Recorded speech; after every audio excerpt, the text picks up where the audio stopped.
All right, let's do it. It's probably the last morning in the low 50s that we're gonna have. Um, till like December. So let's enjoy it.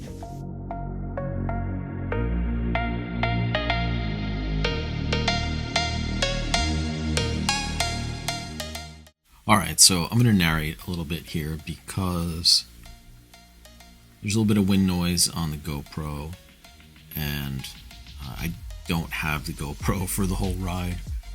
The battery died as I was leaving to come home in the afternoon, and then yeah, disaster struck. Let's just put it that way. I wound up having to use my phone to record video on the way home. Basically, the only way that I could do it was to stick it in my shirt pocket. It's not the best footage. There's definitely a lot of wind noise that no one wants to hear. So, anyway, I'm gonna try to do each of these videos taking a slightly different route. Google gives me all kinds of options of which way to go. If you look at the city's routes, you'll get even different ways to go. Some of the ways are just crazy. Oh, this is good right here.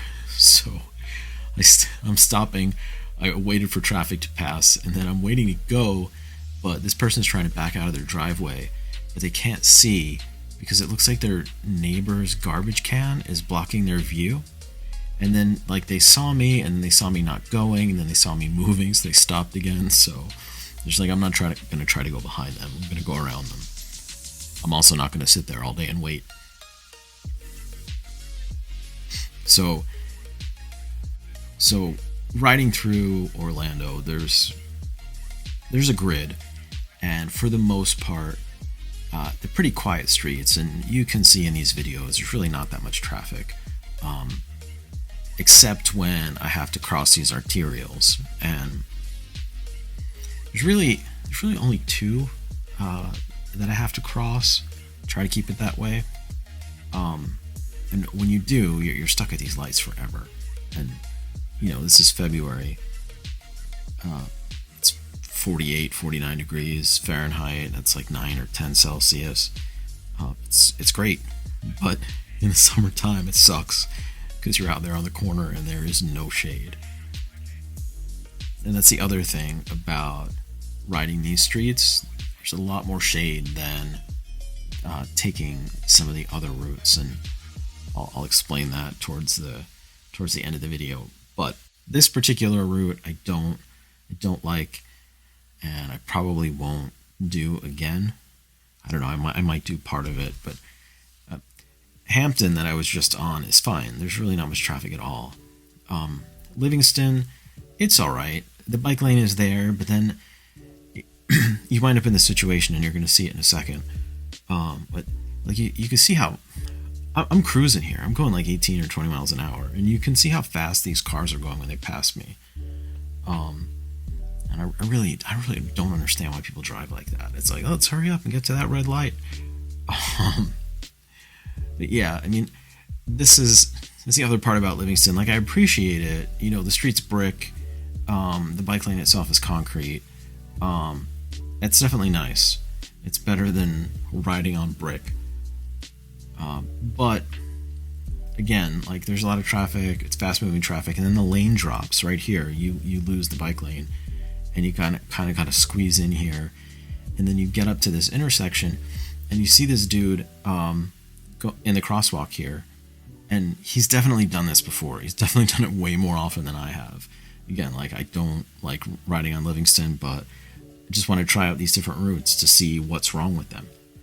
Now, this is why he's riding on the sidewalk, because the lane's narrow, but then there's this island here, which is great for traffic calming, but it's stressful. Like, people are tailgating you on your bike, and they're trying to pass you. This is the second time this dude's passed me. Third time he's passed me. And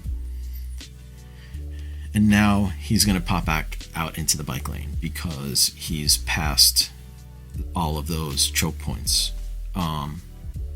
Yeah. And he's chilling. He's having fun. Now, this ride's about to take a turn in more ways than one. I'm about to turn left here onto Summerlin, and I usually try to avoid Summerlin. This is exactly why. And boom. Saw the bump coming. Not a lot I could do about it because there's a car right behind me. This is. I'm gonna shut up for a second.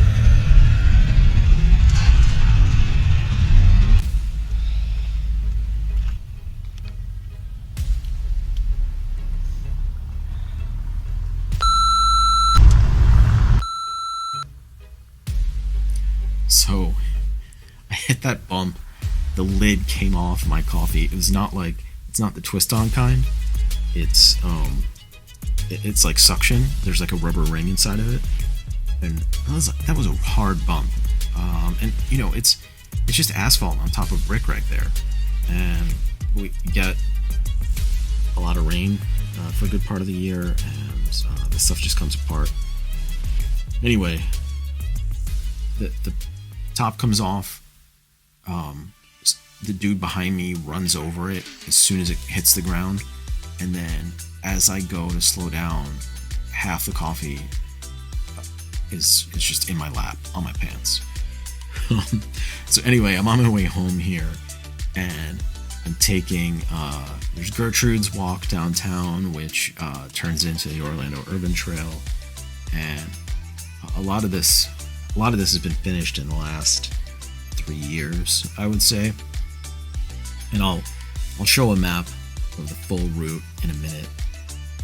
This is a really great piece of infrastructure for what it's doing, which is crossing that busy arterial, which is East Colonial. It's also crossing the train tracks too, so it's doing two things at once. But yeah, it's not.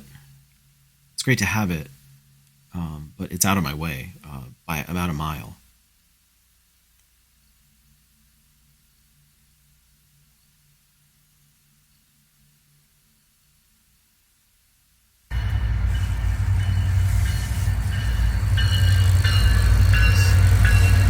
So again, forgive the camera not being in portrait mode. Because it's in my shirt pocket. It's actually really like even the handlebar mount. I can't turn the phone sideways because it won't fit on the handlebars. It has to be like straight up and down. It's kind of a pain. But so this is more of the Orlando Urban Trail, and it's really nice. But just like culturally, people don't know what to do with it yet, and the design language is just not there locally. It's really only starting to take off in the US in a couple of places, and it's really taken a while to get there.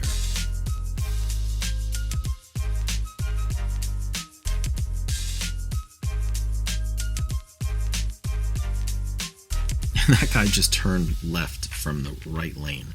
It's 3 lanes one way, so he just cut across 3 lanes of traffic to do that.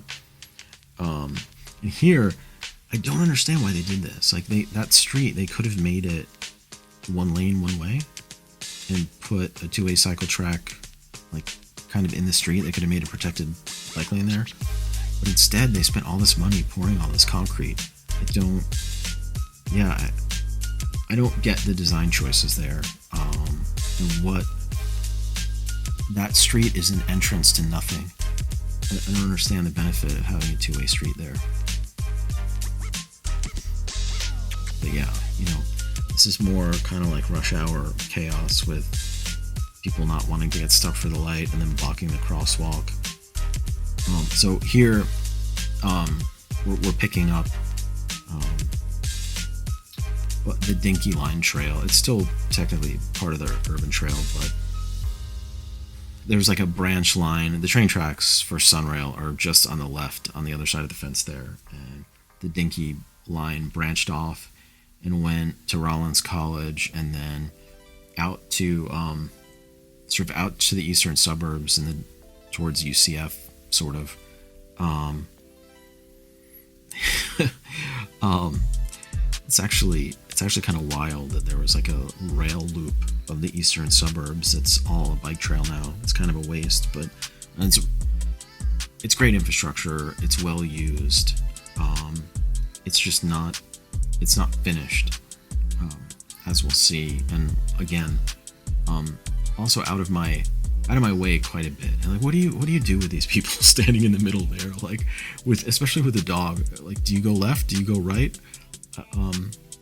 Yeah, I don't know why people stand on trails like that.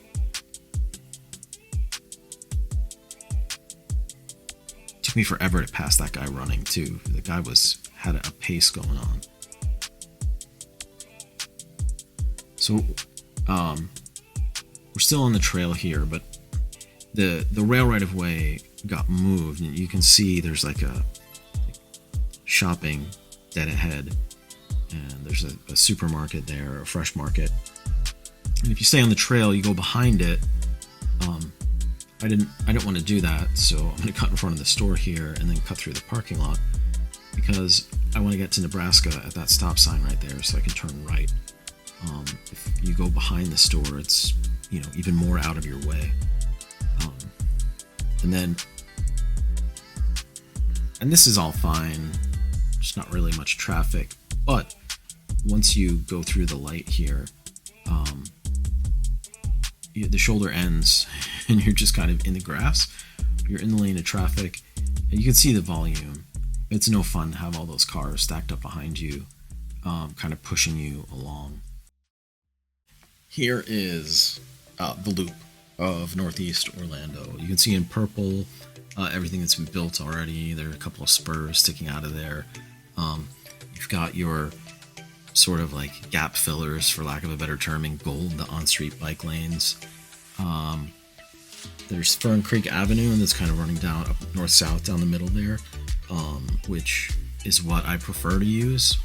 It's much more comfortable. Aside from that, I try to stay off of the rest of that network, the gold and the green, and I use all the gray streets in between because there's way less traffic, except for East Colonial there. But and you can see in the red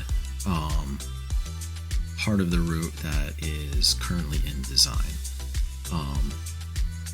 So yeah, again, the idea is that there's going to be a big ring of purple around, and then these spurs will take you sort of further out into the suburbs. And then you can see that's Livingston that I took home, or sorry, that I took going to work this morning, or this morning. I'm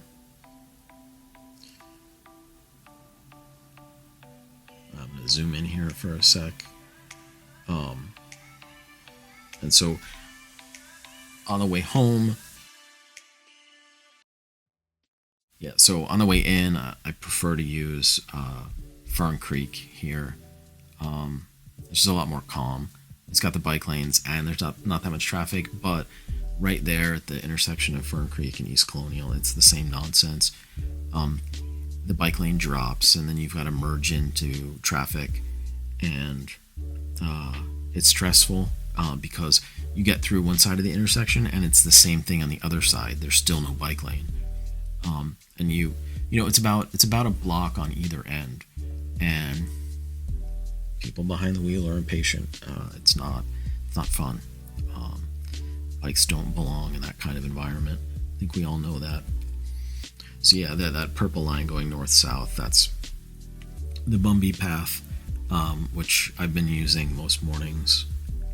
You've got the urban trail that kind of like curves around. It's going north, and then it's going east, and you see it kind of it does this little wiggle where it says Lake Highland Drive there. Well, it's supposed to spur off of Virginia as purple, as a protected bike lane and path, and then Virginia does this weird thing where it turns north and then it turns east again. It turns into Corinne Drive, and then it hooks up with the Bumby path there, and it's going to continue east, this new Corinne Drive path, Virginia/Corinne, all the way out to Bennett. Here's the design for Corinne Drive. This is more of like a compromise than anything. It's definitely not win-win, but it's not lose-lose either. It's an improvement. Let's just put it that way. It's not perfect, but considering the opposition that materialized, it's just insane that people get so riled up about bikes. And the crazy part about it is that it's not even like they were using it for parking. Most of the time, it's empty. So, it's 5 lanes. It's 2 lanes each way. There's a turn lane. There's some like median islands with trees and that sort of thing. And there's parking on both sides. But they want to keep 2 lanes each way for traffic. So that means that with the parking, there's not also enough room to have both a sidewalk and a cycle track. So it's going to be a shared use path for most of the route until it goes around the bend and crosses Nebraska. At that point, they're going to make Virginia 3 lanes, and it's currently 5. So they're going to take 2 lanes away from Virginia because I guess the logic is that there are 2 alternate paths there. You can either take Virginia or Nebraska. And a lot of traffic does take Nebraska. There's not the volume on Virginia to justify 5 lanes. Anyway, I'm gonna let it go. But yeah, that's the logic there. That's the plan. It's unfunded, and I went digging through the TIP. That is the Transportation Improvement Program. Wherever you are in the U.S., whatever your metro area is, you can probably just Google the name of that, plus Transportation Improvement Program, then it should take you right to it. It's federally required. If they get any federal transportation funds, they have to have a Transportation Improvement Program, and it's a rolling 5-year plan of all of the money that they plan to spend. You can see that in this spreadsheet here, fiscal year 2023/24, 24/25, 25/26, going out all the way to 28. And you can see how much money they plan to spend in each fiscal year. You can also see quite a bit of bike ped spending, which I appreciate. A lot of it is for trails in the middle of nowhere. I don't quite understand why. You'll get a lot of recreational cyclists, and hey, that's great. It's, the gateway drug that we all need. It's not where the commuters are. Only thing that I've seen in this list that's kind of promising is that you can definitely see in the tip that there is money being targeted towards dangerous intersections and specifically around pedestrian safety. I like it. I don't quite see the point in spending $11 million on the Shingle Creek Trail when the urban trail is not finished, and that's where all of your ridership is. Kind of nuts to me. That Corinne Drive trail is not on the Transportation Improvement Program. That just blows my mind. Absolutely ridiculous. Yeah, and you can see in some of these, it's telling you where the money's coming from, and then it tells you what phase it's in. PE is preliminary engineering, CST is construction. There's different pots of money. You can look up the acronyms. It's usually different federal grant programs. Sometimes it's state federal grant programs. Sometimes it's like LL or LC for local, just meaning whatever local government is contributing those particular funds. So it's got it broken out by who's funding it, what phase it's being funded for. And then, like you can see here, for this Pine Hills Trail Phase 2, you can see that there's funding for preliminary engineering this year, $903,000.